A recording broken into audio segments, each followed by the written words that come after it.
ठीक है।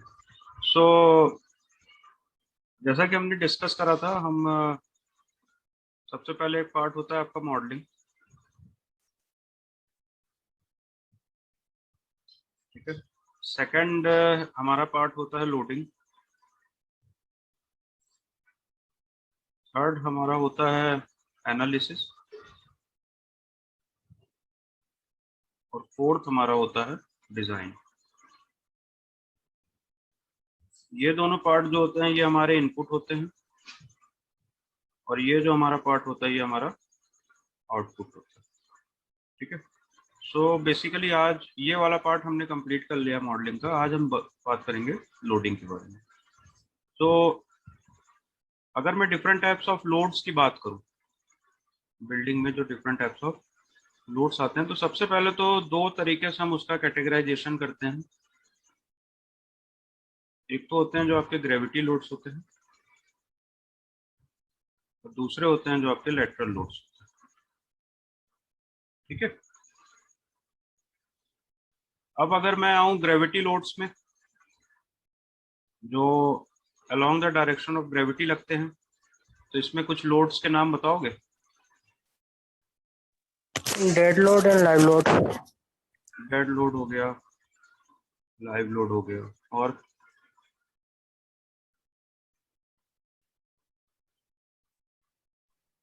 Sir water load.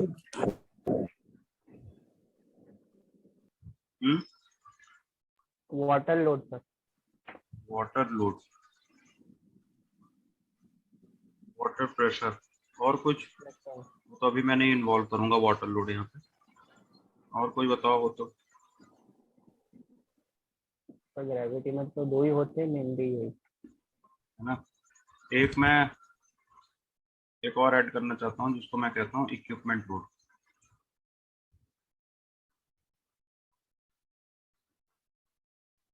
और इसके बाद मैं एक ऐड करूंगा स्नो लोड।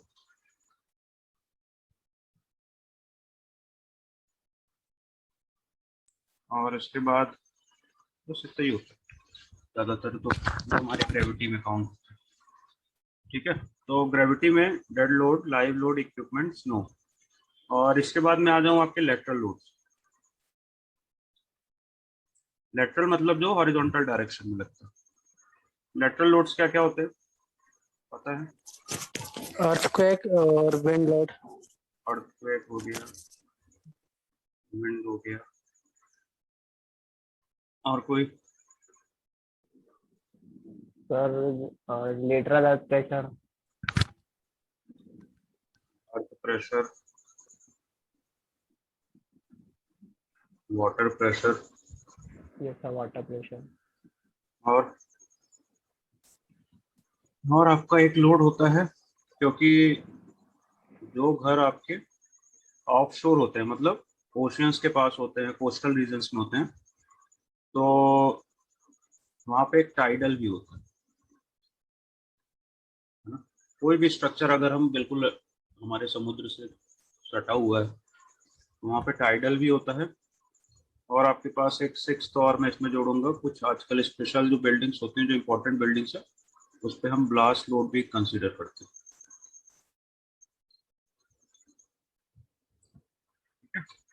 और इन दोनों कैटेगरी के अलावा, ग्रेविटी और लेटरल के अलावा, जो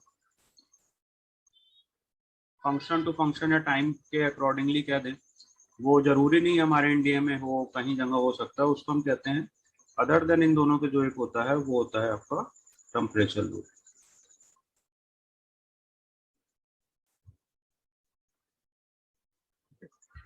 तो dead load, live load, equipment load, और स्नो लोड। लेटरल में हमारा हो गया earthquake, wind, earth pressure, water pressure, tidal load and blast load. तो अब अगर हम आ जाएं, सर टेम्परेचर लेटरल में कि ग्रेविटी में? इसी में नहीं है, वो एक अलग ही कंडीशन है, इसलिए उसको अलग लिखा। अब अगर मैं बोलूं डेड लोड की डेफिनेशन, एक डिजाइनर के पॉइंट ऑफ व्यू से, वैसे तो हमने बहुत कुछ पढ़ा है, तो डेड लोड एक ऐसा लोड होता है जिसका मैग्नीट्यूड and direction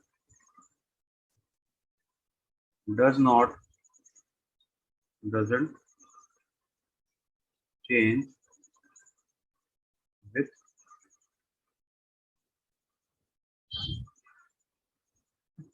अगर वो बिल्डिंग जब हमने बनाई थी, मैक्सिमम केस 99% केसेस में, अब आपने कोई वॉल वगैरह तोड़ दी और कुछ नया बना लिया, जनरली हम नहीं करते हैं ऐसा आजकल। पहले के पुराने बने हुए घरों में लोग करते भी थे कि नए हिसाब से रिनोवेशन करना है तो उसको कर देते थे। और आजकल तो इतनी प्लानिंग और इतना खर्चा करके सब लोग बनाते हैं कि पहले से ही ऐसा सेट कर देते हैं कि 20-25 साल कुछ ना करना पड़े। और ऑल दो माइनर चेंजेस कुछ होते हैं तो वो इतना बहुत ज्यादा डोमिनेटिंग नहीं होते। तो डेड लोड में वो लोड आते हैं जिनका आज बिल्डिंग बनाते टाइम अगर हमने जो भी लोड अप्लाई करा है बिल्डिंग पे, तो वो 10 साल भी बाद भी उतने ही रहेंगे, 20 साल बाद भी उतने रहेंगे। मतलब टाइम के साथ वो कोई उनमें चेंजेस नहीं आएगा। ठीक है, जैसे कि आपने ब्रिक वॉल बना दी, तो ब्रिक वॉल एक बार बन गई तो बन गई, बहुत कम चांसेस होते हैं कि हम उसको तोड़ के कुछ और वहां पे करें, है ना। एक बार हमने फर्श बना दी, फर्श मतलब हमने टाइलिंग कर दी या ग्रेनाइट लगा दिया या कोटा स्टोन लगा दिया, तो जो भी कुछ लगा दिया वो फिर जब तक बिल्डिंग की लाइफ टाइम है तब तक रहेगा। मेंटेनेंस का वर्क चल सकता है, उसको रिप्लेस कर सकते हैं, फिर उसी को लगा सकते हैं। पर ये दोनों चीजें कभी टाइम के साथ नहीं बदलती। लाइव लोड के केस में फिर इसी का जस्ट उल्टा हो जाता है।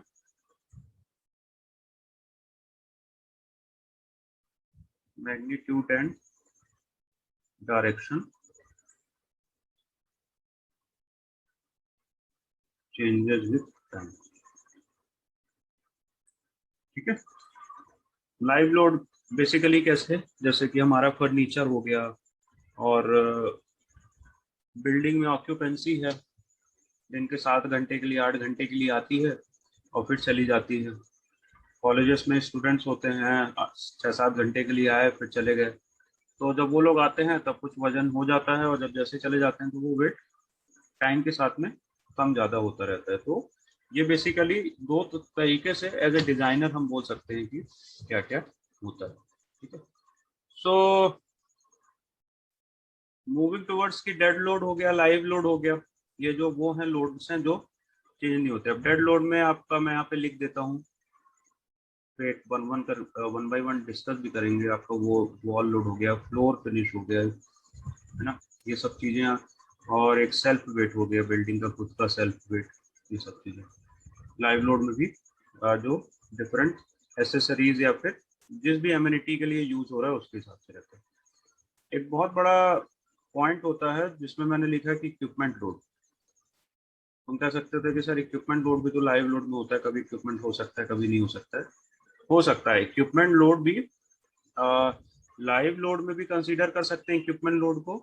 पर अगर हमारे पास बड़े कोई मशीन्स हैं या फिर हम किसी इंडस्ट्री या फिर कमर्शियल बिल्डिंग को प्लान कर रहे हैं, तो वहां पर हम इक्विपमेंट लोड अलग से एक लोड केस बना के अप्लाई करते हैं टैप्स में। ये ध्यान रखना कि इक्विपमेंट लोड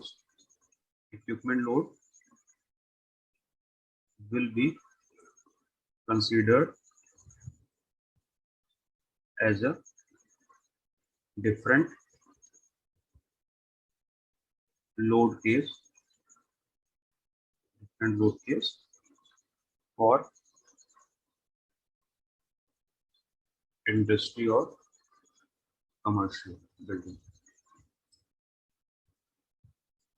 ठीक है, लाइव लोड में भी आ सकता है वो, पर अगर बहुत हैवी मशीनरीज हैं, ज़्यादा बड़ी मशीनरीज हैं, तो फिर हमको उसमें क्या करना पड़ता है, इक्विपमेंट लोड एक अलग से लोड केस बनाना पड़ता है। लोड केस कैसे बनते हैं टैप्स में वो भी आगे डिस्कस करेंगे हम लोग। इसके बाद आता है आपका स्नो लोड।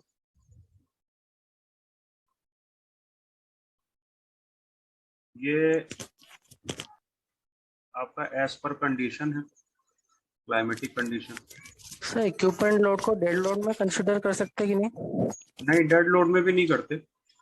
उसका एक अलग इसलिए बनाते हैं, होता क्या है कि सपोज करो एक डेड लोड की पूरी फैमिली है और मैंने डेड लोड के अंदर मैंने वॉल लोड अप्लाई करा है, डेड लोड के अंदर मैंने फ्लोर फिनिश अप्लाई करा है, तो उन सब का एक नेचर अलग हो जाएगा और इक्विपमेंट लोड का नेचर अलग हो जाएगा। तो इक्विपमेंट का ऐसा है कि हम कोई हैवी मशीनरी लगा रहे हैं और हम उसका इंडिविजुअल इफेक्ट भी देखना चाहते हैं, कि जैसे मैंने किसी कमरे में रख दिया इक्विपमेंट लोड, तो वो इक्विपमेंट लोड अब पूरी बिल्डिंग में तो आना नहीं है, एक पर्टिकुलर रूम पे ही आएगा, और उस यस सर। रूम पे उसका क्या इफेक्ट आता है, तो उस हिसाब से हमको वहाँ की स्लैब की डिजाइन या उसके नीचे बीम दे रहे हैं तो बीम की डिजाइन में क्या डिफरेंस आता है, इसलिए उसको एक एनालिसिस पॉइंट ऑफ व्यू से, ताकि हमको एक प्रॉपर इंसाइट मिल जाए, उसलिए हम क्या करते हैं कि इक्विपमेंट लोड को अलग से लेते हैं ज्यादातर। और छोटा मोटा इक्विपमेंट है तो उसमें तो कोई दिक्कत ही नहीं है। हमारे रेसिडेंशियल में तो कभी कोई ऐसा इक्विपमेंट यूज होता नहीं है कि जिसका हमको अलग से लेना पड़े। रेसिडेंशियल में तो नॉर्मली होता है। कमर्शियल वगैरह में कभी कभी, जैसे कमर्शियल में किसी ने सोचो कि फ्लेक्स प्रिंटिंग मशीन डाल रखी है किसी ने, तो फ्लेक्स प्रिंटिंग मशीन अगर तुम लोग ने देखी होगी तो एक पूरे हॉल बराबर होती है वो, क्योंकि जितना बड़ा हमको फ्लेक्स प्रिंट करना है उसमें जिस साइज का, बड़े बड़े तुमने बैनर्स देखे होंगे, पोस्टर जो रोड में साइड में लगे रहते हैं, तो वो यस सर। पूरी पूरी लेंथ की ही वो फ्लेक्स प्रिंटिंग मशीन होती है। तो अब अगर ऐसा किसी ने कमर्शियल स्पेस में किसी ने खरीद के और वहां पे लगाया है या लगाने वाला है, तो उसकी वजह से इफेक्ट हमको देखना पड़ेगा, फ्लेक्स प्रिंटिंग मशीन का क्या लोड आता है। तो ये सब चीजें, इसीलिए सबसे पहले मैंने आपको डे वन लेक्चर में बताया था कि हमको क्लाइंट की रिक्वायरमेंट पता होना चाहिए। अगर हमको क्लाइंट की रिक्वायरमेंट पता है तो आज हम आके यहाँ पे लोड डिसाइड कर पाएंगे, और प्लानिंग कैसे कर रहे हैं उसके बेस पे लोड क्या आएगा, ये सब चीजें पढ़ पाएंगे। अब तुमको यही नहीं पता है कि सीक्वेंस क्या होता है किसी भी बिल्डिंग प्लानिंग और डिजाइन का, तो फिर ये सब दिक्कत आ जाती है। तो as per condition, climatic condition है,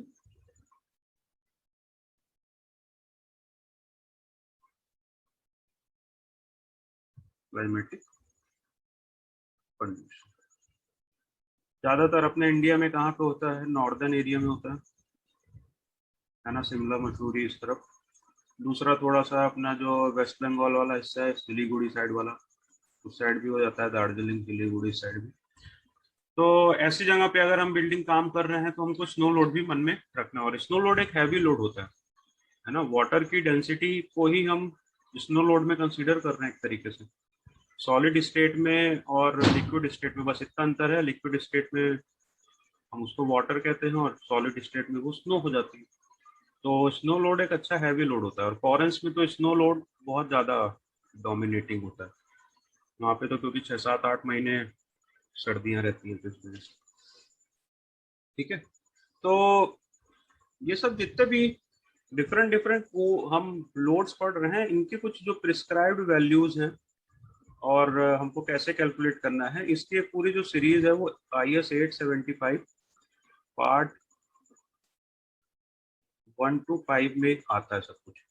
जैसे पार्ट 1 आपका आ जाएगा जनरल लोडिंग ऑन आपके बिल्डिंग पे, फिर इसका एक पार्ट आ जाएगा डेड लोड के ऊपर, जिसमें आपको सब जितने भी बिल्डिंग मटेरियल्स होते हैं उनकी डेंसिटी मिल जाती है।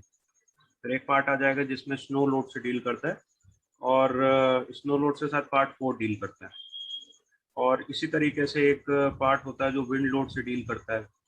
तो IS 875 की जो पूरी सीरीज है, IS 875 की, ये पूरे जितने भी बिल्डिंग्स में लोड आते हैं, लाइव लोड डेड लोड, ये जितने हम पढ़ रहे हैं, उसके बारे में हमको बताता है कि कैसे कैलकुलेट करना है या कहाँ पर कंसीडर करना है, कहाँ पर नहीं करना है। तो ये सब आते हैं, और यही और अर्थक्वेक लोड हमारे यहाँ इंडिया में 1893, ये भी पार्ट 1 to पार्ट 5 है। ये हमारे किसके लिए होते हैं, अर्थक्वेक के लिए। तो इसमें पहला वाला पार्ट जैसे जनरल बिल्डिंग के लिए, सेकंड वाला पार्ट वाटर रिटेनिंग स्ट्रक्चर्स के लिए, मतलब जो हमारे टैंक्स होते हैं उनके लिए, ऐसे ही सब पार्ट अलग अलग बिल्डिंग्स के लिए। तो और जस्ट योर नॉलेज की जो हमारे अमेरिकन कोर्ट्स होते हैं, जिसको हम ASC कहते हैं, जो हमारे अमेरिकन कोर्ट्स हैं, उसमें जो 7 सीरीज है, 7 सीरीज, वो 7 सीरीज में ये सब जितना हमारा 875 पार्ट 1 to 5 और 1893 पार्ट 1 to 5 है, वैसे उनके भी पार्ट्स चलते हैं। उसमें उनने सब लोड को एक ही सीरीज में रखा है, ASC 7 सीरीज में। और अपने यहाँ 2 पार्ट बनाए हैं, एक 875 बनाया है और एक अर्थक्वेक के लिए अलग 1893 बनाया है। तो ये आपकी नॉलेज के लिए याद रखना इसको हमेशा, कि क्योंकि कभी कभी हमको उनके भी कोड्स पता रहने चाहिए। और इसके बाद लाइव लोड में जैसे बात करी मैंने कि आपके क्या क्या होगा लाइव लोड में। लाइव लोड हो गया, इसके बारे में मैंने बता दिया। अर्थक्वेक लोड, इसके बारे में मैंने बता दिया कि IS 1893 से हम लेते हैं। विंड लोड भी आपका IS 875 पार्ट 3 से कैलकुलेट करते हैं। अच्छा, एक बात हमेशा ध्यान रखना, बिल्डिंग्स में या तो हम अर्थक्वेक लगाते हैं या फिर विंड लोड लगाते हैं, दोनों में से एक ही लोड लगता है जिसकी हमको लगता है इंटेंसिटी ज़्यादा होगी। अब जैसे हमारा सेंट्रल इंडिया हो गया या फिर जो नॉर्थ इंडिया हो गया, राजस्थान, गुजरात, महाराष्ट्र, ऐसे एरिया हैं जहाँ पर, महाराष्ट्र तो छोड़ दो, ऐसे एरिया जहाँ पर अर्थक्वेक ज़्यादा डोमिनेटिंग है। क्योंकि अपने, अगर मैं सेंट्रल इंडिया की बात करूँ, सपोज करो MP की बात करता हूँ, तो यहाँ पे क्या विंड उतनी तेज चलती है कि जो हमारे स्ट्रक्चर को उतना इफेक्ट कर सके? नहीं चलती। बहुत रेयरली कभी हमको आंधी तूफान का सामना करना पड़ता है। तो इसलिए हम मैक्सिमम केसेस में क्या करते हैं, IS 1893 भी अडॉप्ट किया जाता है। और जो बहुत कोस्टल एरियाज में बनती हैं, क्योंकि कोस्टल एरियाज में विंड प्रेशर बहुत तेज रहता है, तो कोस्टल एरियाज में फिर ये अर्थक्वेक रेसिस्टेंस को नहीं लेते हैं, IS 1893 को नहीं फॉलो करते हैं, फिर हम 875 के हिसाब से लोड कैलकुलेट करके इसके हिसाब से बनाते हैं 875। तो एक्चुअल में क्या होता है कि जो, अच्छा, कहीं कहीं पर जहां पर विंड का भी असर है, 1893 का भी असर है, तो हम दोनों को ले लेते हैं। पर 90% केसेस में हम आइदर अर्थक्वेक या फिर विंड लेते हैं। एक्चुअल में इनका ऐसा कर्व बनता है, जो इंटेंसिटी कर्व बनता है, तो इंटेंसिटी कर्व में अर्थक्वेक का इंटेंसिटी कर्व ऐसा रहता है और विंड का करीब ऐसा रहता है। तो ये कहा जाता है कि अगर हम अर्थक्वेक लोड की इंटेंसिटी को कंसीडर कर रहे हैं तो विंड अपने आप कंसीडर हो जाती है उसमें, नॉर्मल एरियाज में। और कहीं पर जहाँ पर विंड का इंटेंसिटी कर्व ज़्यादा है तो फिर हमको विंड लेना पड़ता है, और अगर उसके साथ साथ में हमारा अर्थक्वेक भी कहीं पर आ रहा है तो हमको अर्थक्वेक भी लेते हैं। तो इसलिए तुम काफ़ी बार पढ़ोगे कि हम दोनों में से एक ही लेते हैं। तो एक्चुअल में फिर लोगों ने इसको ऐसा कहा कि विंड लोड जो होता है, इसको हम डे टू डे स्ट्रक्चर्स में नहीं लगाते जल्दी। Day to day structures means जो मिड हाइट के स्ट्रक्चर्स होते हैं, जैसे 7 storey, 8 storey, up to 10 storey. क्योंकि विंड का कोड भी कहता है कि अगर बिल्डिंग 10 फ्लोर से ज़्यादा की हो रही है तब हमको विंड लोड कंसीडर करना जरूरी है। 10 फ्लोर तक तो हमको विंड लोड कंसीडर करना भी जरूरी नहीं होता इंडिया में। पर अगर यही हम अर्थक्वेक की बात करें तो अर्थक्वेक में तो तुम चाहे ग्राउंड एक फ्लोर का बिल्डिंग बना रही हो, चाहे G+1 का बना रहे हो, G+2 बना रहे हो, या 10 स्टोरी बना रहे हो, 12 स्टोरी बना रहे हो, अर्थक्वेक लोड तो एज पर जो भी हमारी इंडिया का मैप है उसके हिसाब से जो हमारे डिफरेंट डिफरेंट जोन्स बटे हैं, जोन 2, जोन 3, जोन 4, जोन 5, उसके बेस पे हमको इनको कंसीडर करना पड़ता है, आपकी सिटी जहाँ पर भी आ रही है। तो इसीलिए फिर ज़्यादातर डिज़ाइनर क्या है डे टू डे स्ट्रक्चर्स में, और ज़्यादातर लोग डील जो हम करते हैं रेगुलर बिल्डिंग्स में वो 10 स्टोरी 15 स्टोरी तक ही डील करते हैं। बहुत हैवी स्टोरीज के लिए तो फिर पूरी डिज़ाइन प्रोसेस भी अलग हो जाती है और बहुत सारे लोड्स आ जाते हैं। तो वो तो फिर एक्सपीरियंस पर्सन और एज के साथ जो कि आता जाता है, ऐसा कुछ नहीं है कि तुमको नहीं आएगा, तुमको भी आ जाएगा। पर ये ध्यान रखना कि कभी तुमसे पूछ सकते हैं कि विंड और अर्थक्वेक लोड दोनों ही लेटरल लोड हैं, तो क्या दोनों को लिया जाता है या नहीं लिया जाता है? तो बोल देना कि sir day to day structure up to 10 floors 15 floors हम विंड लोड कंसीडर नहीं करते हैं। वाइल इन अदर हैंड अगर हमारे अर्थक्वेक लोड है और वो जोन 4 में है, जोन 5 में है, जो कि हाई सिस्मिक जोन है, वहाँ पे फिर हम चाहे 1 फ्लोर की बिल्डिंग बनाए चाहे 20 फ्लोर की, हमको अर्थक्वेक लोड कंसीडर करना ही पड़ता है। और ऐसा हमारी विंड के साथ भी है, पर विंड में मैक्सिमम एरिया जो है हमारा कोस्टल एरिया ही हाई विंड प्रोन एरियाज में आता है, रेगुलर एरियाज तो नहीं आते हैं। और तो ये आपका अर्थक्वेक और विंड की बात थी। अब इसके बाद एक आता है आपका वाटर प्रेशर और अर्थ प्रेशर। एक आपका वाटर प्रेशर था और अर्थ प्रेशर था। ये दोनों आते हैं जब हम कोई भी रिटेनिंग स्ट्रक्चर बना रहे हैं, है ना।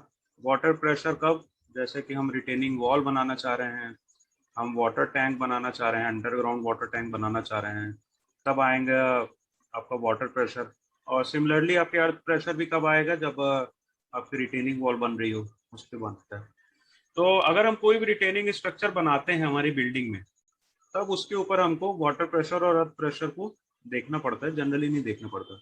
अब एक क्वेश्चन तुम्हारे मन में आ सकता है कि सर कोई हिली एरियाज होते हैं, हिली एरियाज में घर होता है, तो उसमें भी तो हमको इसको कंसीडर करना चाहिए। तो हिली एरियाज में एक्चुअल में क्या होता है कि जो कॉलम्स होते हैं, कॉलम्स को हम एक पर्टिकुलर लेवल पे लाते हैं, फिर उसके ऊपर बिल्डिंग हमारी कंस्ट्रक्ट होती है। तुमने देखा होगा अक्सर।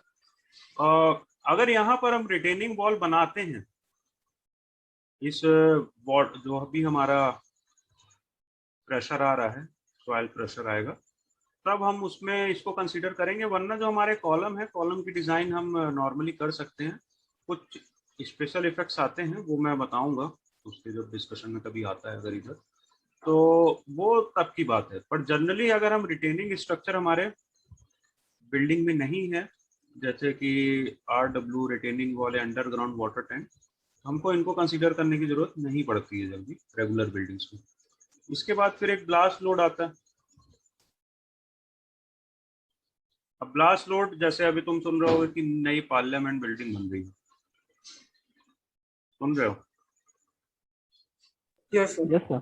है ना? तो नई पार्लियामेंट बिल्डिंग बन रही है, PM अगर हाउस बन रहा है, CM हाउस है, या फिर कोई भी बहुत इंपॉर्टेंट बिल्डिंग्स हैं जो कि नेशन के पॉइंट ऑफ व्यू से जरूरी हैं, कोई डाटा सेंटर हैं, किसी के पर्टिकुलर आर्मी के सेंटर्स हैं, DRDO के सेंटर्स हैं, तो ऐसे जो इम्पोर्टेंट, बहुत इंपॉर्टेंट, जहाँ पर अटैक्स हो सकते हैं, टेरर अटैक्स या फिर इस टाइप का, तो वहाँ पर हम ब्लास्ट लोड को कंसीडर करते हैं। रेगुलर बिल्डिंग में कोई बोले ब्लास्ट लोड बना दो, तो बना देंगे। अल्टीमेटली क्या होगा, ना कभी बम फटना है तुम्हारे यहाँ और ना कभी कुछ नुकसान होना है, और अल्टीमेटली तुम्हारे डिजाइन बढ़ जाएंगे। पर काफ़ी कुछ क्लाइंट्स होते हैं जैसे आप डील करोगे, जो कि शायद, क्योंकि अब अगर आप कोई भी चीज़ आजकल के ऑनलाइन मोड में, सबसे बड़ा फायदा ये है कि आप कोई भी कंसल्टेंसी का काम करते हो, अगर आपका एडवर्टीजमेंट अच्छा है तो बहुत बाहर से भी आपके पास फोन्स आ जाते हैं। तो ऐसे कई केसेस में मैंने सुना है कि लोगों के पास अफगानिस्तान से फोन आ गए, कहीं से भी आ गए, तो वो क्या कहते हैं कि हमको आपसे वो डिज़ाइनिंग करवानी है, पर हमारे घर में एक अंडरग्राउंड स्टोरी रहेगी। और अंडरग्राउंड स्टोरी क्यों रहेगी? क्योंकि बम ब्लास्ट वगैरह हो जाते हैं हमारे यहाँ कभी कभी, तो उससे सेफ रहेंगे हम, तो वहाँ पर ये सब चीज़ें कंसीडर करनी पड़ती है। तो एरिया के हिसाब से, अब ऐसी एरिया में अगर आपका घर है, ऐसी कंट्री में घर है जहाँ पे रोज आए दिन वॉर्स होते हैं, तब तो ब्लास्ट लॉज भी कंसीडर करके बनाओ। इंडिया में ऐसा है नहीं, इंडिया बहुत ही एक पीसफुल कंट्री है, तो यहाँ पर सब चलता है। ठीक है, तो अब एक इम्पॉर्टेंट टॉपिक, ये तो लोड की बात हुई, एक ओवरऑल हुआ, भी और डिटेल में इसको बताऊंगा क्या क्या डिफरेंट लोड्स को कैसे कैलकुलेट करते हैं। सर एक डाउट था। हाँ बोलो। सर ये जो वाटर प्रेशर और अर्थ प्रेशर है, ये हम जैसे बेसमेंट वगैरह बनाते हैं तो उसमें कंसिडर करते हैं? हाँ, उसमें तो करोगे ना, जहाँ भी रिटेनिंग वॉल, अगर तुम्हारे स्ट्रक्चर में रिटेनिंग वॉल आ रही है कहीं पे, तो रिटेनिंग वॉल हम बना ही क्यों रहे हैं? इसी को तो रोकने को बना ही रहे हैं, सॉइल प्रेशर, है ना? और अगर हम छोटे मोटे, जैसे आजकल हम क्या नीचे पानी के लिए भी हौज बना देते हैं कई घरों में, तो यस सर। वहां पर भी ये दोनों साइड से ये अच्छा। अब ऐसा होता है कि रिटेनिंग वॉल में तुमने पढ़ा है, अगर याद होगा, तो रिटेनिंग वॉल में जो प्रेशर आता है, सिर्फ किधर से आता है? जो बाहर से आता है, यस सर, बाहर से ऑयल आता का है। लोड होता है। और अंडरग्राउंड वाटर टैंक में ये प्रेशर कैसा होता है? बाहर से भी होता है और अंदर से भी होता है। यस सर, बाहर से आपका अर्थ प्रेशर लगता है और अंदर से जैसे आपको वाटर वाटर प्रेशर। प्रेशर। अब ये अलग बात है कि वाटर प्रेशर में दो केस हो जाते हैं, कि केस 1 हो जाता है कि एम्प्टी है, यस सर। या फिर आपका फुल है, तो उसके उसके बेस की कहानी है ना। तो वो अगर मैंने वही कहा, रिटेनिंग स्ट्रक्चर अगर आपके बिल्डिंग में आ रहा है, तब तो हमको उसको कंसिडर करना ही है, नहीं आ रहा है यस तो नहीं सर। करना। सर फाउंडेशन भी सोइल में रहता तो उसमें कंसिडर करते हैं क्या?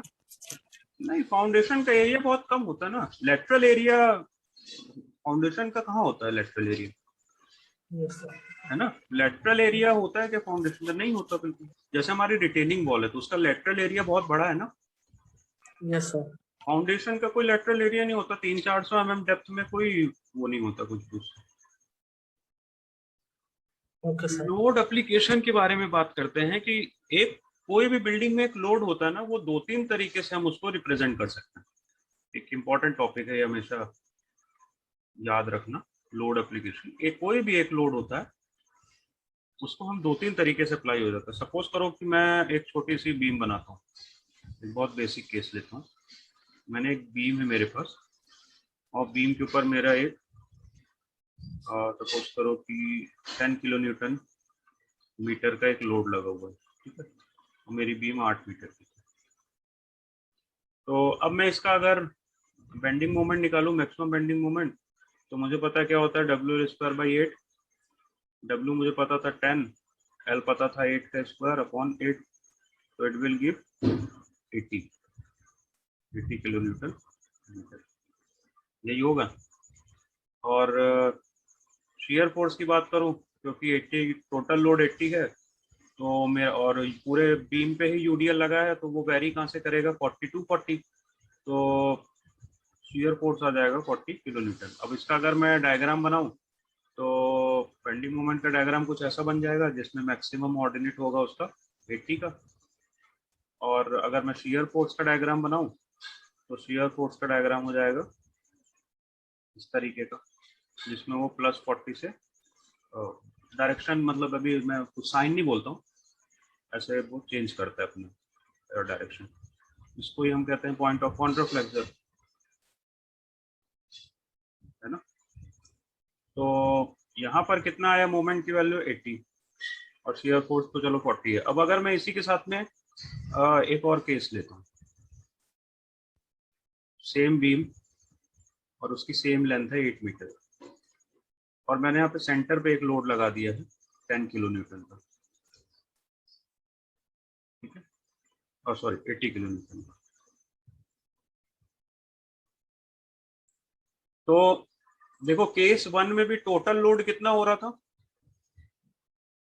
केस 1 में टोटल लोड कितना होगा, 10 इंटू 8, 80 है ना। और यहाँ पर टोटल लोड कितना है, 80। Yes sir. यहाँ पे तो ऑलरेडी टोटल लोड भी गिवन है, ये भी 80 गिवन है आपको। टोटल लोड दोनों केस में 80 है। अब अगर मैं इसका बेंडिंग मोमेंट निकालूं, अगर आपको याद होगा तो WL/4, तो W आपका कितना है 80, L है आपका 8 और 1 4, तो it will give 160 kilo newton metre. Shear force भी सेम जो भी आ रहा है आपको, मतलब जो टोटल लोड था उसका ही हाफ होता है, तो शियर फोर्स तो आपका 20 है। अब इसका अगर मैं बेंडिंग मोमेंट बनाऊं, तो पॉइंट लोड के केस में इस तरीके से बनता है, जिसमें इसका मैक्सिमम ऑर्डिनेट आपका 160 हो जाएगा। और अगर इसका मैं बेंडिंग मोमेंट बनाऊं, तो ये हमेशा यूनिफॉर्म बनता है, तो इस तरीके से हो जाएगा 40 to 40। तो अब नोटिस करने वाली बात क्या है, सेम लोड था, एक 80 किलो न्यूटन का ही सेम लोड था। एक बार मैंने उसको यूडीएल के फॉर्म में लगाया, तो वहां पर मेरा जो बेंडिंग मोमेंट की वैल्यू आई थी, वो आई थी मेरे पास 80। और उसी सेम लोड को जब मैंने पॉइंट लोड या कंसंट्रेटेड लोड जो कह लो उसके फॉर्म में लगाया, तो वहां पे मेरे बेंडिंग मोमेंट की वैल्यू आती है 160। और ये बेंडिंग मोमेंट की ही वैल्यू तो गवर्न करती है हमारी बिल्डिंग में डिजाइन को। तो अब दो लोग हो, तुम अभिषेक और तालिब हो, एक ने एनालिसिस करते टाइम पे यूडीएल की तरह एनालिसिस कर दिया, और एक ने उसको पॉइंट लोड की तरह एनालिसिस कर दिया। तो दोनों में क्या हो गया, देखो डबल हो गया, है ना। ये जो है इसका जस्ट क्या है 2 टाइम्स है, तो बेंडिंग मोमेंट जो था वो डबल हो गया। तो इसीलिए हम कहते हैं कि मैंने पहले दिन भी बात करी थी कि अगर हम मैं इसको समराइज ऐसे कर सकता हूँ कि by changing the nature of the load application, load application, the bending moment will increase or decrease, है ना। तो जो भी हमारा लोड एप्लीकेशन का पार्ट है, उसके कारण भी हमको कई बार जो भी हमारे बेंडिंग मोमेंट्स की वैल्यूज मिलती है उसमें हमको डील करना पड़ता है। तो वो तो जस्ट एक एग्जांपल था। अब इसके आगे फिर हम धीरे धीरे आएंगे कि कैसे हर एक एलिमेंट्स के लिए लोड वगैरह निकालते हैं। तो सबसे पहले हम आ जाते हैं लाइन एलिमेंट पे। ये पिछली वाली स्लाइड समझ में आ गई ना? Yes sir. तो लाइन एलिमेंट में मैंने आपको बताया था कि लाइन एलिमेंट में हम ईटेएफ में क्या बनाते हैं, बीम्स बनाते हैं। और कॉलम, जो भी हम फ्रेम के अंदर बनाते हैं वो हमारा लाइन एलिमेंट में आता है, जिसमें दो गवर्निंग क्राइटेरिया होते हैं, मतलब दो क्राइटेरिया जिसको हम लेंथ तो गवर्निंग क्राइटेरिया होता है, पर उसके जो डिसाइड हम करते हैं वो क्या करते हैं, उसकी डेप्थ और विड्थ डिसाइड करते हैं। तो इस तरीके से एक लाइन एलिमेंट होता है आपके पास। तो अब इस लाइन एलिमेंट के ऊपर, क्योंकि एक सिंगल लाइन एलिमेंट है जिसको हम नॉर्मली वन डायमेंशनल कंसीडर करते हैं, 1D एलिमेंट मानते हैं हम उसको। ऑल्दो बीम में डेप्थ और विड्थ होती है, बस वो सिर्फ उसकी स्टिफनेस, मोमेंट ऑफ इनर्शिया, इन सबको बताती है। अगर हम एनालिसिस के पॉइंट ऑफ व्यू से देखते हैं तो एनालिसिस में हम बेंडिंग मोमेंट्स आते हैं, इसका शियर फोर्स आते हैं, जो कि 1D एलिमेंट के फॉर्म में भी हमको मिल जाती है। अच्छा, बात ये आती है कि ये अगर एक 1D एलिमेंट है तो इसके ऊपर जो टाइप ऑफ लोड्स आते हैं, टाइप ऑफ लोड एप्लीकेशन की बात करूं तो बेसिकली मेरे पास 3 तरह के लोड्स होते हैं, है ना। अब इसमें से मुझे तुम ये बताना कि कौन कौन सा लोड लगेगा इसके ऊपर। पहला लोड होता है आपका एक पॉइंट लोड, सेकंड होता है यूडीएल, और थर्ड होता है एक एरिया लोड। इसमें से कौन सा लोड नहीं लगेगा इन तीनों में से मेरे 1D एलिमेंट पर? Sir point load. Area load. Area load को लगने के लिए कम से कम एक एरिया चाहिए ना, इस तरीके से, जिसमें आपके एक्स भी हो वाई भी हो, तब तो वो एरिया बनेगा ना। अब इसके ऊपर जो लोड लगता है उसी को हम एरिया लोड कहते हैं। Yes sir. पॉइंट लोड के केस में देखो, बीम के केस में या कॉलम के केस में हमारे पास इस तरीके से पॉइंट लोड भी लग सकता है, और इस तरीके से हमारे पास यूडीएल भी लग सकता है, दोनों लोड लग सकते हैं, है ना। तो हमारे बीम के केस में कौन से दो लोड हमको कंसीडर करने हैं, मतलब लाइन एलिमेंट में ही यस सर। एरिया लोड हमको अभी कंसीडर नहीं करना है। तो पॉइंट लोड हमेशा हम डिनोट करते हैं, तुमने भी इसकी यूनिट पढ़ी होगी, उसको हम डिनोट करते हैं किलो न्यूटन से, और यूडीएल को हम हमेशा डिनोट करते हैं किलो न्यूटन पर मीटर से। अब वही बात है कि मैं पॉइंट लोड के फॉर्म में लगा दूं चाहे यूडीएल के फॉर्म में लगा दूं, मेरे को यूनिट का ध्यान रखना है। सेकंड एक होता है आपका, ये तो फर्स्ट हो गया था आपका एरिया एलिमेंट, सेकंड आपका होता है एरिया एलिमेंट, जिसमें हमने स्लैब वगैरह डिजाइन करी थी।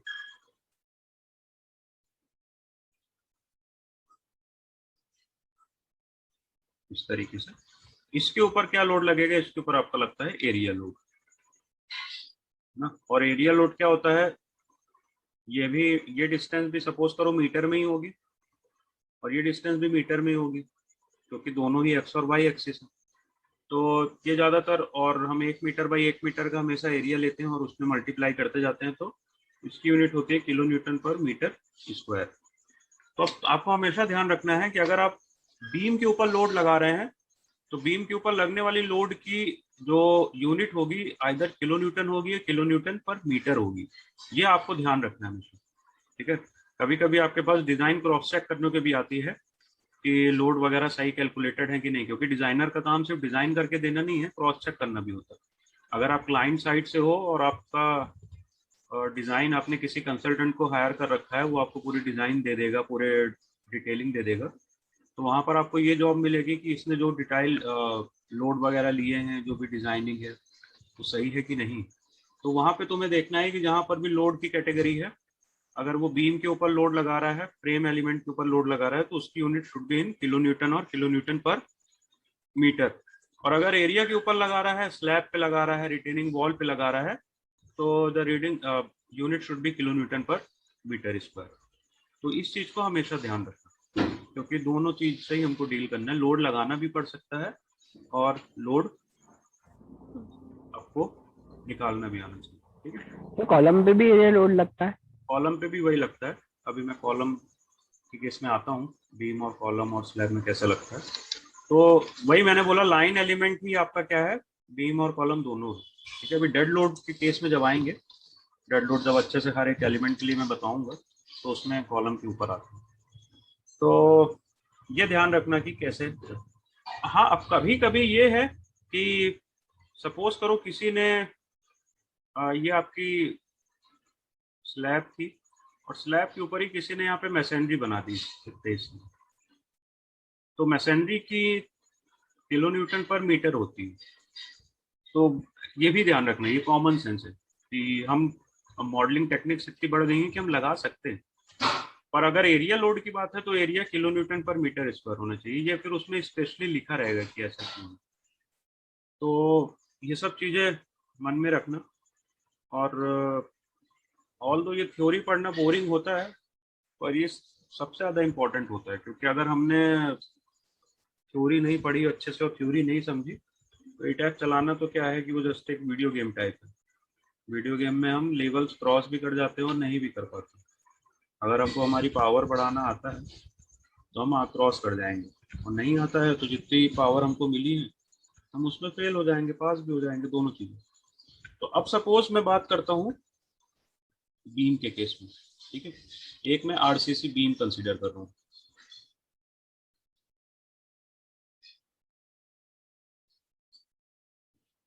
आरसीसी बीम में कंसीडर कर रहा हूँ, उसकी सपोज करो कि उसका डायमेंशन मैं बता देता हूँ।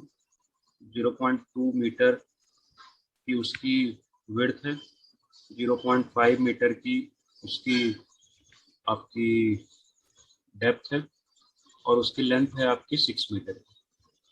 तो ये उसकी विड्थ है, ये उसकी डेप्थ है, तो विड्थ को अपन डब्ल्यू से कह देते हैं, पी से कर देते हैं, और ये उसकी लेंथ है। तो अब अगर आपको एक आरसीसी की बीम का लोड निकालना है, जो कि आपको सपोज करो अप्लाई करना है टैप्स में कहीं पर, ठीक है, तो उसको हम तीनों यूनिट में कैसे आपको निकालना आना चाहिए। लगाना अलग बात है कि लगाएंगे फिर आगे चल के हम कुछ एक दो उसके पर्टिकुलर फॉर्म में ही, और तीनों फॉर्म में हम निकालते कैसे हैं वो सीखने वाली बात है। तो अगर आपको कोई बोलता है कि, और आरसीसी बीम की जो डेंसिटी है, क्योंकि आरसीसी की बीम है तो उसकी आपकी डेंसिटी कितनी होगी, 25 kilo newton per metre cube. ये हमको पता होता है पहले से, नहीं भी पता हो तो आइए 872 पार्ट 2 में जाके देख सकते हैं, जहाँ पे सब इसकी वैल्यूज निकल। तो इसकी डेंसिटीज हमको डेंसिटी पता है 25। तो अब अगर मेरे को सपोज करो किलो न्यूटन, कोई बोलता है कि किलो न्यूटन में इस बीम का लोड निकाल के दो, ठीक है। तो किलो न्यूटन में मुझे निकालना है, तो सबसे पहले लोड निकालने का फॉर्मूला होता है कि हमको डेंसिटी तो आई ही, डेंसिटी तो हमको यूज करनी है, डेंसिटी के साथ में हमारे जो भी डायमेंशंस हैं हमको उसको लेना है।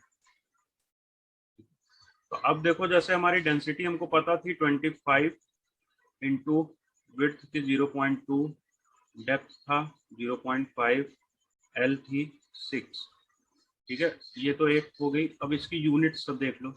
यूनिट्स क्या है, डेंसिटी की यूनिट थी kilo newton metre cube, 0.2 metre, 0.5 metre और 6 मीटर।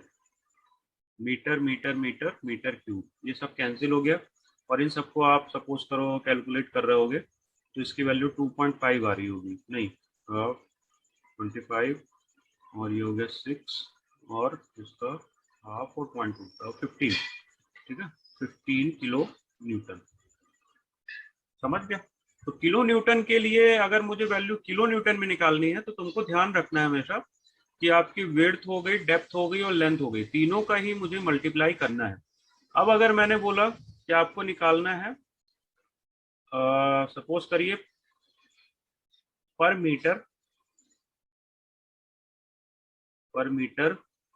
लेंथ ऑफ बीम,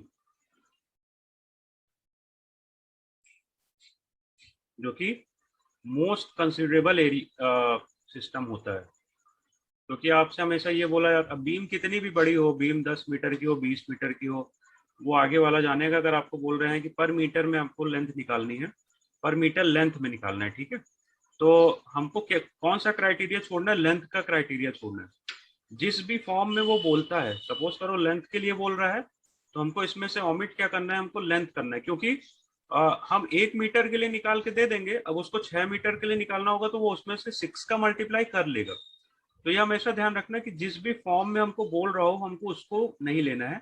या फिर हम अगर अभी समझने के पॉइंट ऑफ व्यू से करना चाहें तो हम फॉर्मूला वही लिखेंगे जो हमने लिखा है, और हम वैल्यूज भी वही डालेंगे जो हमारी थी 25, 0.2, 0.5 इंटू 6। बस हमको क्या करना है कि इसमें हमको डिवाइड क्या करना होता है, वही एल, क्योंकि हमको एल नहीं चाहिए हमारे यहाँ पर, हमको एल हमारी यूनिट्स में चाहिए। तो इसको मैं डिवाइड कर दूंगा, जो मेरे पास एल थी दैट इज 6, तो 6 से 6 कैंसिल हो गया।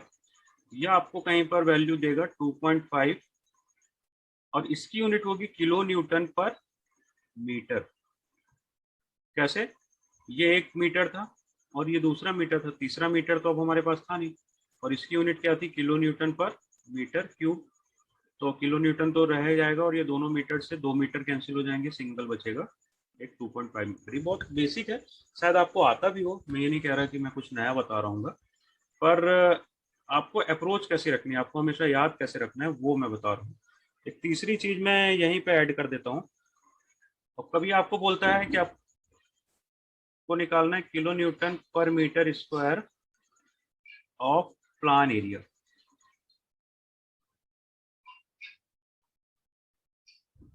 प्लान एरिया ये कब जरूर पड़ेगी? अब जैसे आपको सिर्फ बीम के ऊपर के हिस्से को कैलकुलेट करना है, ठीक है, उसके प्लान एरिया के, प्लान एरिया वाइज आपको वैल्यू चाहिए। तो प्लान एरिया में देखो, लेंथ के अलावा जो 2 एलिमेंट्स हैं आपके, है ना, सॉरी, प्लान एरिया में लेंथ के अलावा जो आपकी विड्थ है उसको आपको छोड़ना पड़ेगा, क्योंकि प्लान में आप ऊपर से देखोगे तो आपको क्या दिखेगा, बीम में ऐसे आपकी बीम रहेगी प्लान में, क्योंकि ऊपर से हमेशा दिखता है हमको प्लान व्यू में, तो हमको एक तो ये 6 मीटर दिखेगा, और इस तरीके से हमको इसका प्लान में जो विड्थ है वो दिखेगी। डेप्थ तो दिखेगी नहीं, डेप्थ तो नीचे साइड होती है, ठीक है, तो समझ में आ रहा है ना?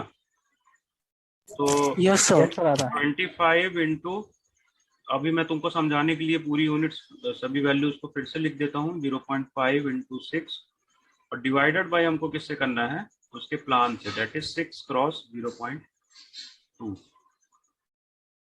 अब इसमें क्योंकि हमारे दोनों मीटर कैंसिल हो जाएंगे, तो हमारे पास मीटर स्क्वायर में वैल्यू आएगी, तो इसकी वैल्यू सपोज आ गई आपकी 25 kilo newton per metre square, ठीक है।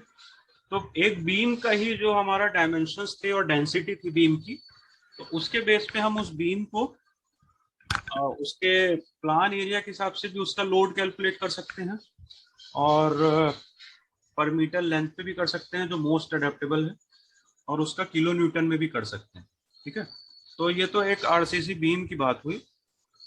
अब अगर हम स्लैब की बात करें, तो स्लैब के केस में तुम्हें क्या लगता है, स्लैब में क्या आना चाहिए? स्लैब में भी हम इन तीनों तरीके से कैलकुलेट कर सकते हैं, यस सर, कर सकते हैं। है ना। ये आपकी सपोज करो आपकी कोई स्लैब थी,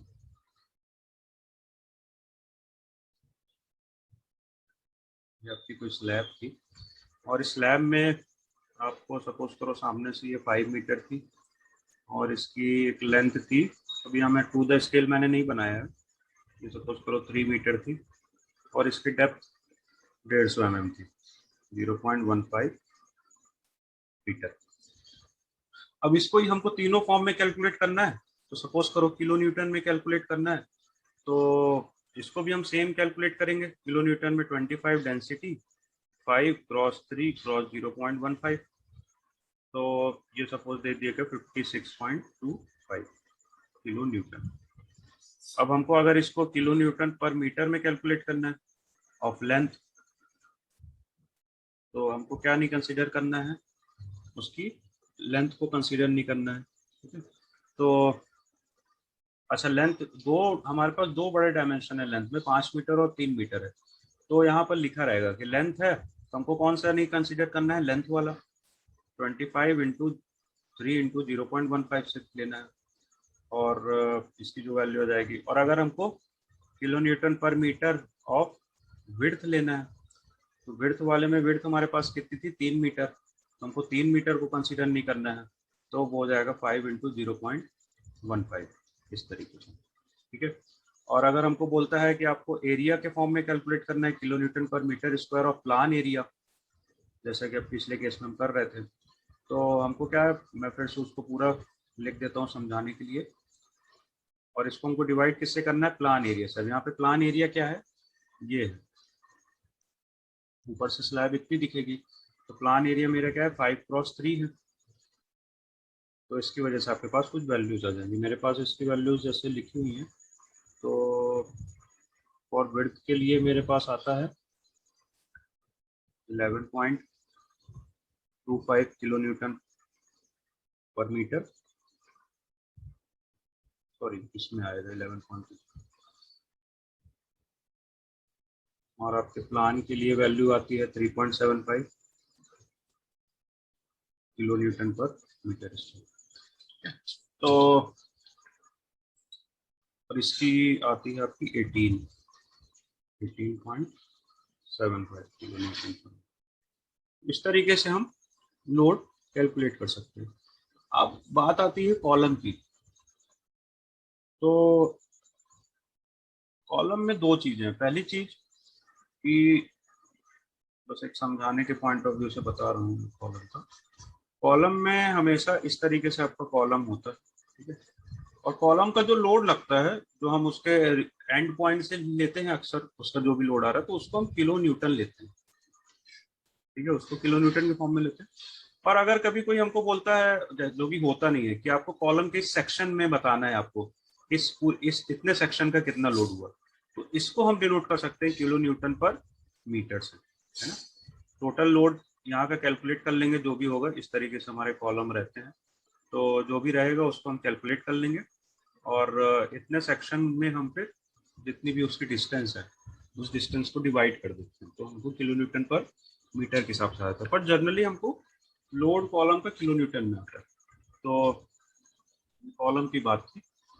और अब एक लोड कैलकुलेशन में हम आ जाते हैं, जो हमारे पास डेड लोड के लिए हम बात कर रहे थे, ठीक है। तो ये तो अभी तक सब एक एग्जांपल बता रहा था कि मैं कैसे क्या चलता है। अब बिल्डिंग में जो डेड लोड्स आते हैं, मैं इसको नए स्लाइड में ले लेता हूँ, या तो इसको कर देता हूँ।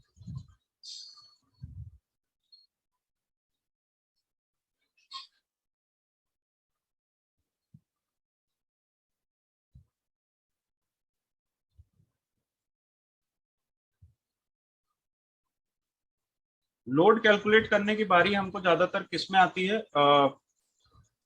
स्लैब और बीम के केस में ज्यादा आती है, कॉलम में नहीं आती। क्योंकि कॉलम में तो अल्टीमेटली क्या है, ये स्लैब और बीम का लोड ट्रांसफर होता है, तो वो उसके फॉर्म में, रिएक्शन के फॉर्म में चला जाता है, ठीक है। तो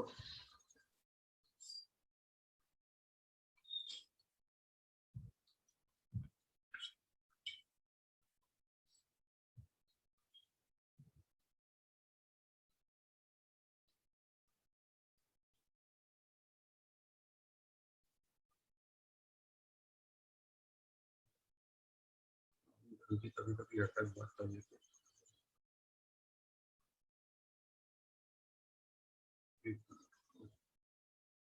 जस्ट अभी यहाँ तक कोई doubt? No sir. No sir. तो अब आ जाते हैं डेड लोड की कैलकुलेशन पे, है ना। जो हमारी कैलकुलेशन होती है डेड लोड की, उस पर कैसे करते हैं। तो डेड लोड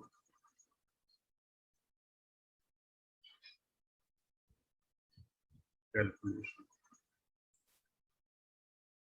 उसमें जैसे पहला एक बड़ा पॉइंट होता है जिसको हम कहते हैं सेल्फ वेट।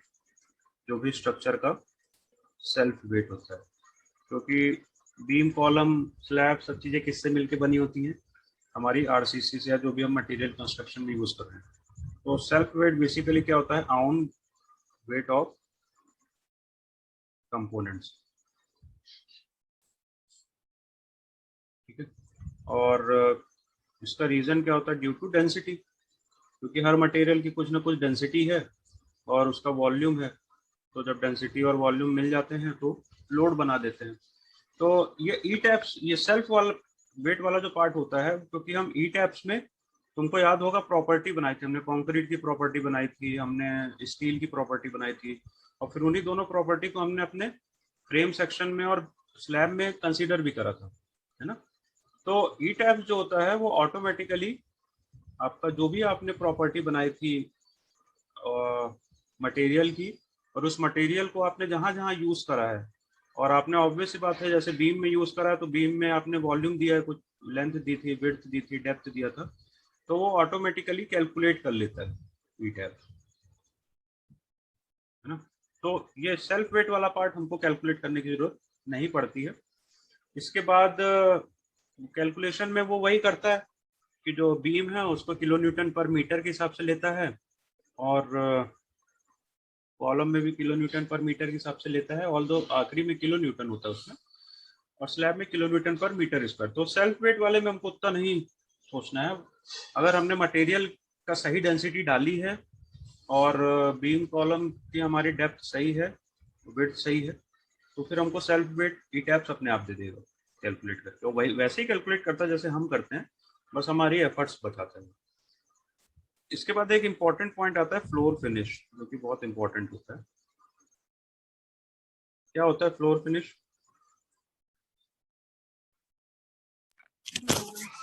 टाइल्स का वेट। हाँ, जो भी हम फ्लोर के ऊपर काम कर रहे हैं उसका वेट भी होता है ना। तो इसमें दो चीजें गवर्न करती है, एक तो गवर्न करती है आपकी थिकनेस, है ना, थिकनेस ऑफ फ्लोर,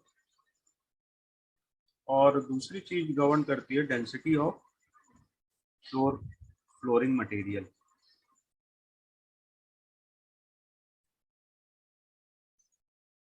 और ये दोनों चीजें हमको आर्किटेक्चरल प्लान या फिर हम जो भी प्लान को फॉलो कर रहे हैं उससे हमको मिलते हैं, तो मटेरियल क्या यूज कर रहे हैं और उसकी थिकनेस क्या है, ठीक है।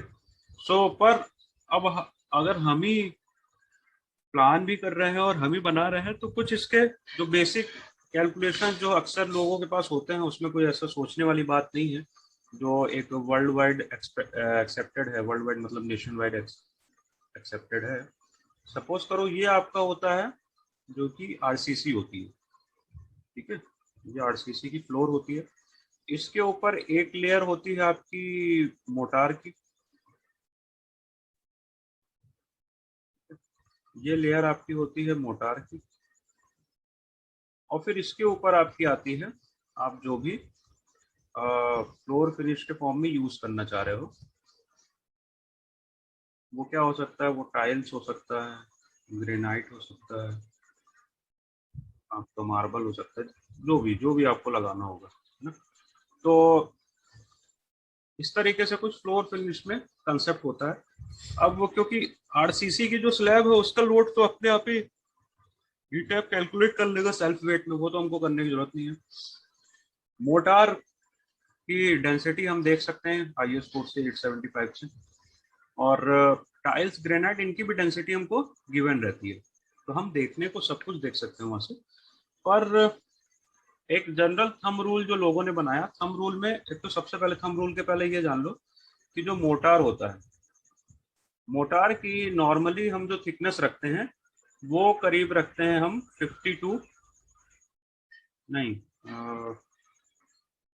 मोटार की थिकनेस कितनी होती थी, हाँ करीब 40 से 50 भी बोलते हैं उसको, 50 mm टू 75 mm तक इसके बीच में होती है। और जो हमारी टाइल्स लगाया हमने या फिर हमने ग्रेनाइट लगाया, इन सब की जो थिकनेस होती है जिसको मैं फ्लोरिंग कह दूं, इसकी नॉर्मली थिकनेस वैसे तो वेरी करती है करीब 12 mm से लेके 50 mm तक भी जाती है। तो लोग क्या बोलते हैं कि हम इन दोनों का जो क्यूमुलेटिव लेना चाहते हैं, क्योंकि यहाँ पर हम अलग अलग तो दोनों की कैलकुलेट करने बैठेंगे तो बहुत कैलकुलेशंस बढ़ जाती हैं। तो लोगों ने बोला कि मोटार और फ्लोरिंग की अगर हम एक एवरेज थिकनेस लेना चाहते हैं तो उस थिकनेस को कहते हैं हम एवरेज थिकनेस, अगर मैं कह दूं दोनों एलिमेंट की मिला के, तो उसको लोगों ने कहा 75 mm। और आप अक्सर कभी भी ड्राइंग देखोगे तो उसमें यही होता है कि consider a floor finish off 0.75 mm, ठीक है। तो ये ज्यादातर हम लोग ले लेते हैं दोनों की थिकनेस को मिला के 75 mm। मतलब कहने का मतलब ये है कि अगर आप 75 mm को लेके कैलकुलेशन कर रहे हो तो कुछ गलत नहीं होगा। और मैं एक बार मोटार की डेंसिटी अलग लूं और टाइल्स और ग्रेनाइट की डेंसिटी अलग लूं, फिर उन दोनों डेंसिटी को ऐड करूं, तो इसकी जगह लोगों ने ये बोला, क्योंकि हम हमेशा से क्या करते आए हैं, ब्रिक की जो डेंसिटी होती है, हम पहले ब्रिक को भी यूज करते थे हमारे एज ए फ्लोरिंग एलिमेंट, और उसके ऊपर फिर हम टाइल वगैरह लगाते थे पैलेट टाइम पे। तो इसकी जो डेंसिटी हो जाती है दोनों की, मोटार और हमारी टाइल्स और ग्रेनाइट दोनों को मिला के, इसको भी लोगों ने जो जनरल फॉलो करना चालू करा, उसको भी उन्होंने 20 kilo newton per metre cube लेना स्टार्ट करा, जो कि एक्चुअल में ब्रिक वेड की डेंसिटी होती है। तो ऐसा नहीं है कि उनने अपने मन से ले लिया, कई बार ऐसे एक्सपीरियंस और कई बार की प्रैक्टिस से उनको ये समझ में आया है कि अगर हम फ्लोर फिनिश ले रहे हैं तो फ्लोर फिनिश की जो हमको थिकनेस है वो 75 mm ले सकते हैं, एज्यूम कर सकते हैं, उसमें कोई भी गलत नहीं आएगी कैलकुलेशन। और उसकी जो डेंसिटी है उसको हम एक approx 20 kilo newton per metre cube के हिसाब से हम ले सकते हैं। ठीक है, तो अब अगर आपको कोई बोले कि फ्लोर फिनिश का लोड कैलकुलेट करना है, तो फ्लोर फिनिश का अगर आपको लोड कैलकुलेट करना है, तो मैंने कि जैसा कि बनाया था उसको मैं एक सिंपल फॉर्म में बना देता हूँ कि इसकी जो थिकनेस थी वो थी 0.075 मीटर, मतलब 75 mm। और लेंथ के फॉर्म में तो लेंथ की हमको जरूरत नहीं है, क्योंकि हमेशा एरिया एलिमेंट के फॉर्म में ही कैलकुलेट होगा। तो kilo newton per metre square में इसकी वैल्यू आएगी। तो इसकी जो डेंसिटी मैंने बोली थी वो डेंसिटी थी 20, तो 20 उसकी डेंसिटी हो गई, और इसकी जो डेप्थ है वो 0.075 हो गई। तो इन दोनों को हम कैलकुलेट करेंगे तो करीब 1.5 kilo newton per metre square का फ्लोर फिनिश का लोड आता है जनरल बिल्डिंग्स में। ठीक है, अब फिर जितने भी मीटर स्क्वायर में वो होगा, आप सपोज करो आपका 3x3 का कमरा है ना, 3 मीटर बाई 3 मीटर, मतलब 9 फीट बाई 9 फीट का है। तो 1.5 इंटू आपको 9 इंटू 9 दैट इज 81 का मल्टीप्लाई करना है। तो 81 इंटू 1.5, तो 81 और आपको 40 करीब 121 किलो न्यूटन का आपका पूरा टोटल लोड आता है उस फ्लोर पे, है ना।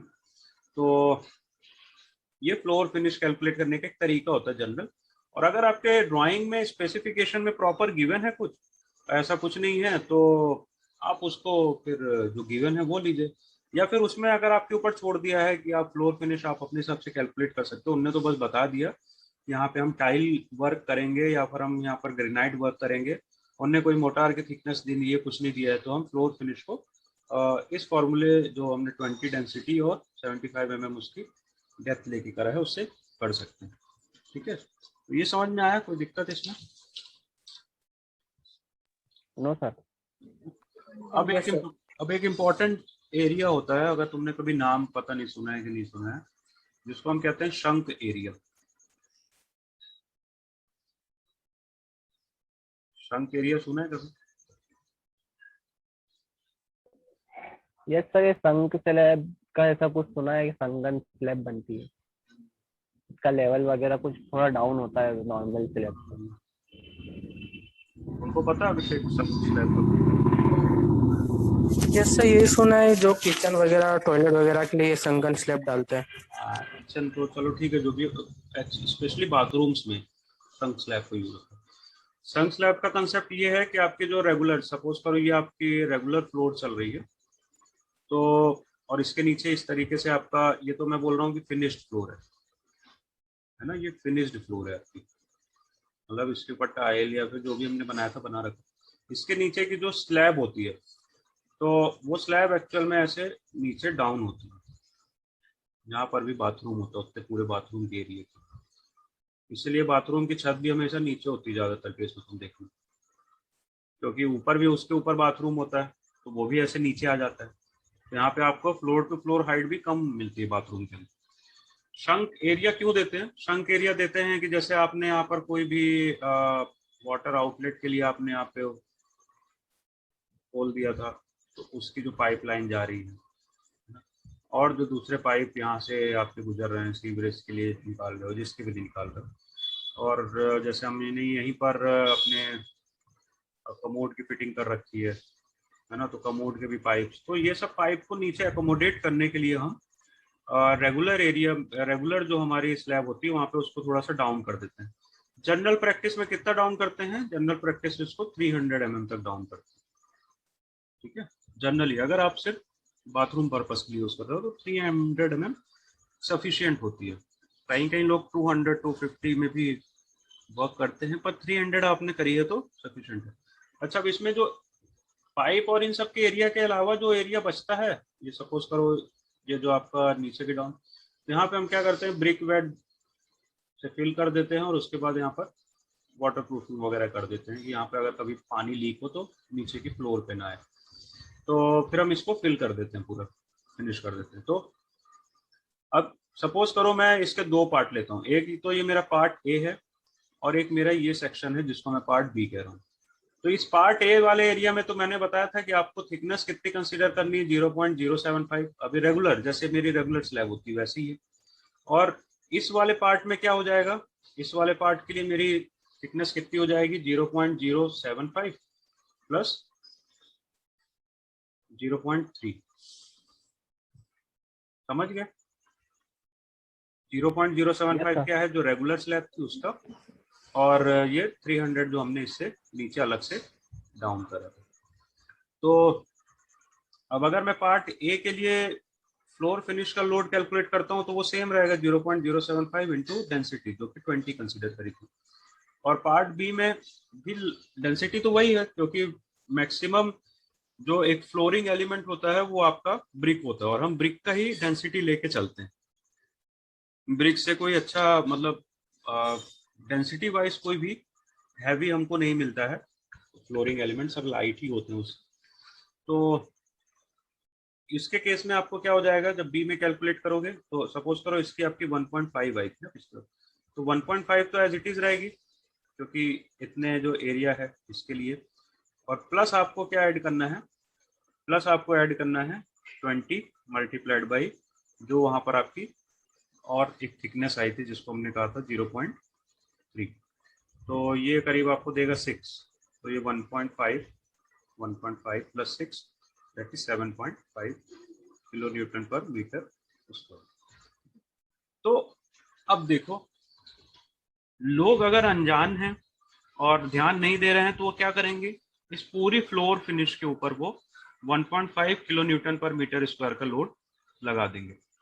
और पर अगर आप अच्छे से लोड एप्लीकेशन के पार्ट को जानते हो, मॉडलिंग के पार्ट के जानते हो, तो सपोज करो मैं प्लान एरिया में बात करता हूँ, इस तरीके से मेरी बिल्डिंग का प्लान था और इस प्लान में सपोज करो इस कमरे में साइड में यहाँ पर मेरी बाथरूम था, है ना। तो अब वहां पर मुझे इस चीज का ध्यान रखना है कि इस पूरे बाथरूम में जो यहाँ है, पूरे रूम में जो कि अदर देन बाथरूम का एरिया है, वहां पर फ्लोर फिनिश मुझे 1.5 लेनी है और जो बाथरूम के अंदर मुझे फ्लोर फिनिश और इस सब का लोड लेना है वो 7.5 लेना है। कितना बड़ा अंतर है, दिख रहा है? तो ये हम छोटी छोटी गलती करते हैं, क्या कर देते हैं कि पूरे रूम में एक जैसी फ्लोर फिनिश ले लेते हैं, जबकि हम क्या करते हैं फिर एक करीब अबाउट 6 किलो न्यूटन का लोड तो हमने छोड़ ही दिया, हमने उसको कंसीडर ही नहीं करा। समझ गए? Yes sir. है ना। तो ये Yes, sir. एरिया होता है। अब कई बार आजकल बड़े बड़े जो बंगलोज बनते हैं और जो आर्किटेक्चरल प्लानिंग के हिसाब से लोग लैंडस्केपिंग भी बहुत देते हैं आजकल, बालकनी में लैंडस्केपिंग देना चाहते हैं, जहाँ पर वो घास उगाना चाहते हैं, छोटे छोटे पेड़ पौधे उगाना चाहते हैं, ये सोचते हैं कि हम शाम को जाके वहाँ बैठे हैं, है ना। तो इस कंडीशन में वो क्या करते हैं, इस कंडीशन में जो वहाँ पर शंक स्लैब दी जाती है, उस शंक स्लैब की फिर जो थिकनेस है वो अबाउट 300 टू 600 mm तक वेरी करती है, जिस हिसाब से उनको पेड़ पौधे लगाने हैं, जिस हिसाब से लैंडस्केपिंग करनी है। और फिर उस टाइम पे क्या होगा कि यहाँ पर क्या आ जाएगी, मेरा यहाँ पर नीचे तो वो फ्लोर फिनिश के लिए मैं ब्रिक बेड दूंगा ही, जो भी थिकनेस की एक मैं दूंगा, क्योंकि वाटर प्रूफिंग तो मुझे चाहिए ना, नीचे पानी थोड़ी जाने देना है मेरे को। और यहाँ पर जो मैं सॉयल फिल कर रहा हूँ,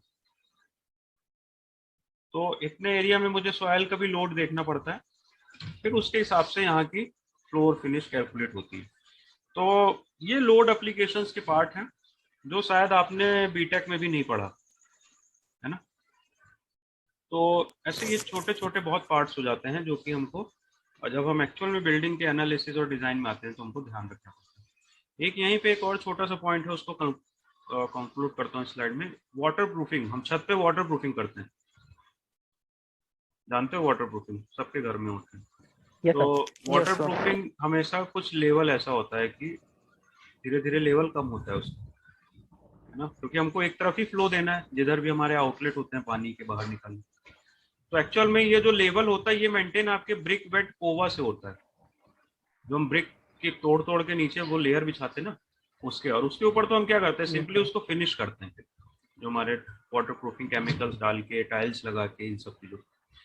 तो वहां पर इसका जो थिकनेस होती है वो फिर 75 mm नहीं होती है, ये हमेशा ध्यान रखें, है ना। वो एज पर द कंडीशन, आप जितनी भी थिकनेस का ब्रिक वेट कोवा और आप जितनी भी थिकनेस की वाटर प्रूफिंग कराना चाहते हो वो वहां पर डिपेंड करता है, ठीक है। तो वहां पर कभी भी आंख बंद करके 75 mm के हिसाब से कैलकुलेशन मत कर देना, वहां पे उसका स्पेसिफिकेशन पढ़ना है कि ब्रिक वाटर प्रूफिंग का क्या करने वाले हैं। नॉर्मली 100 mm से ऊपर ही होती है वो चीज। तो ये आपका हो गया वाटर प्रूफिंग।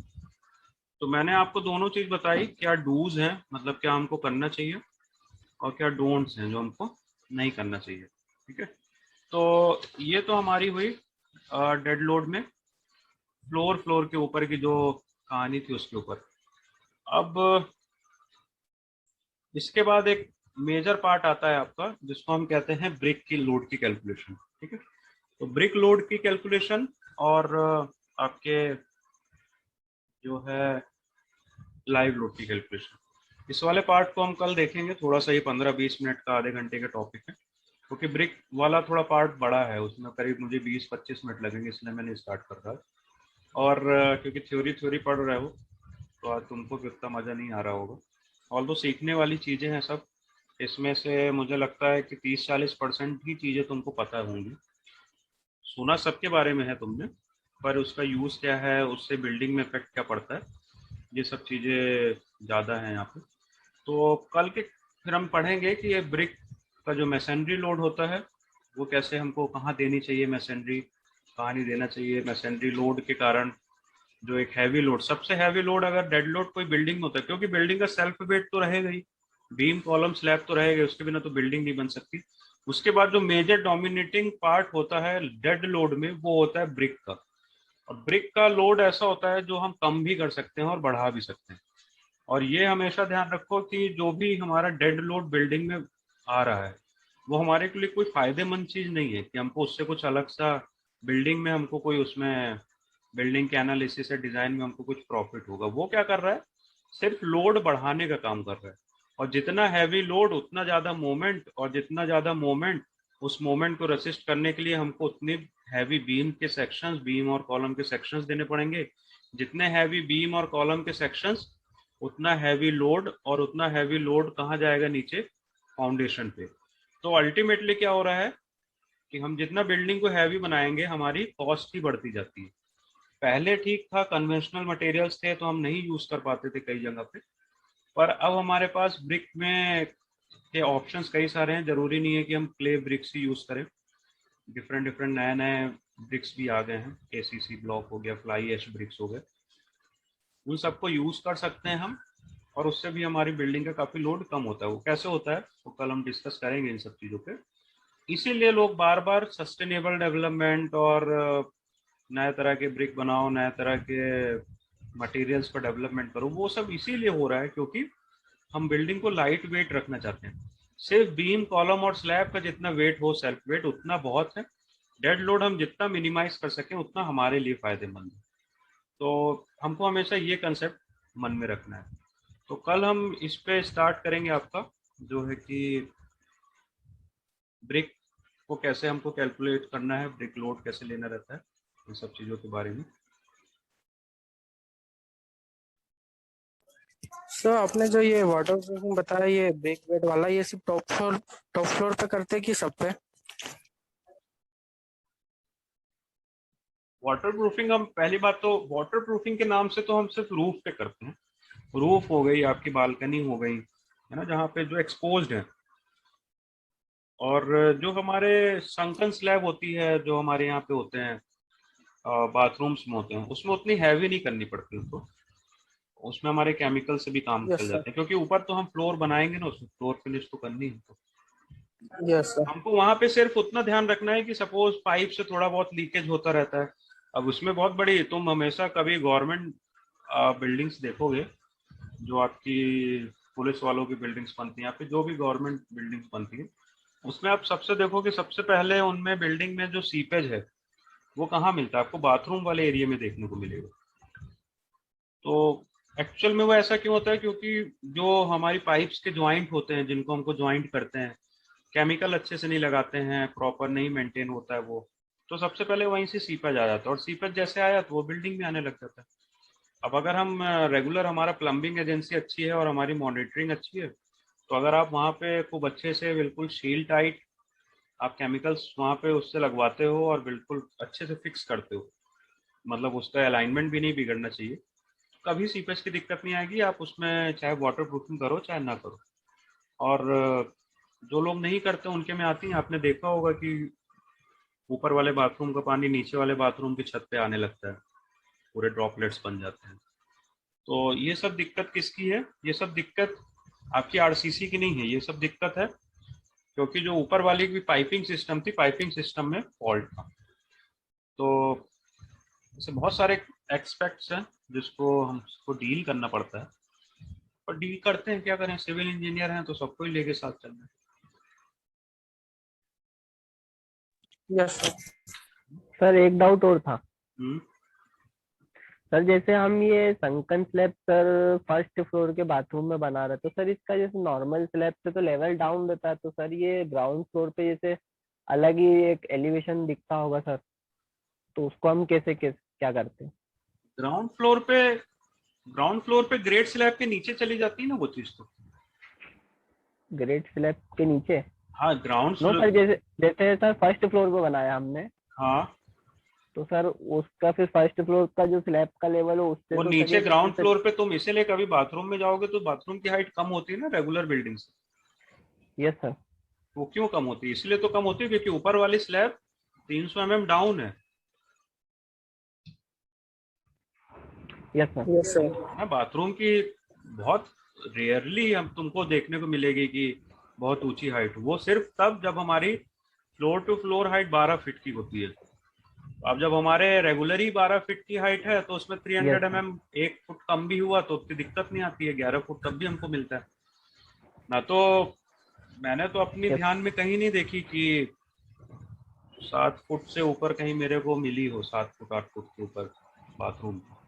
हम हाथ ऊपर करते हैं तो उसके बाद थोड़ा सा ही बचता है, वो मतलब टच भी कर जाता है कहीं ये कहीं। सर जनरली 7 to 8 फीट ही रहता है सर है ना, नीचे। तो वो मतलब इतना रहता है कि एक बंदा खड़ा हो जाए और उसके ऊपर शावर जो है, शावर कम से कम एक 6 फीट के इंसान से 1 फीट और ऊपर से आ जाए, एक डेढ़ यस फीट सर। ऊपर से, इतनी हाइट होती है। इससे ज्यादा तो शावर के ऊपर तो मेरे ख्याल से थोड़ा बहुत ही बचता है, 1 2 फीट दूर। तो आपकी जो भी बिल्डिंग की हाइट होगी, जो भी फ्लोर टू फ्लोर हाइट हो, उसके हिसाब से ही संकन स्लैब रहती है। और संकन स्लैब आपको फिर नीचे वाले फ्लोर पे उसका इफेक्ट दिखेगा, जहां पर भी आपने संकन स्लैब बनाई है नीचे तो कोई हवा में तो बन नहीं जाएगी, वो ऑब्वियस सी बात है कि नीचे जाएगी। इस तरीके की मैं जो ये बोल रहा था ना, ये जो हम करते हैं, ये एक्चुअल में जब हम स्लैब कास्ट कर रहे होते हो तभी यहाँ पर इस हिसाब से उसकी शटरिंग बनाते हैं। मेरा कहने का मतलब ये था कि ये जो आरसीसी के पार्ट है ना, ये आरसीसी के पार्ट जब हम स्लैब की कास्टिंग करते हैं तभी हमको ऐसा कास्ट करना है, तो उसके बाद ऊपर की कहानी हमको जो भी करना है तो करना है। Yes sir. कभी भी आपको शंकन स्लैब बनानी है तो सीधी कास्टिंग मत कर देना, यहाँ पे शटरिंग आपकी डाउन होके बनती है हमेशा, ये कहने का मतलब। Yes sir. ठीक है, तो फिर यस मैं सर। यहाँ पे मीटिंग एंड करता हूँ। सर और एक बात करनी थी आपसे थोड़ा सा। जस्ट एक मिनट मैं स्टॉप शेयर कर दूँ।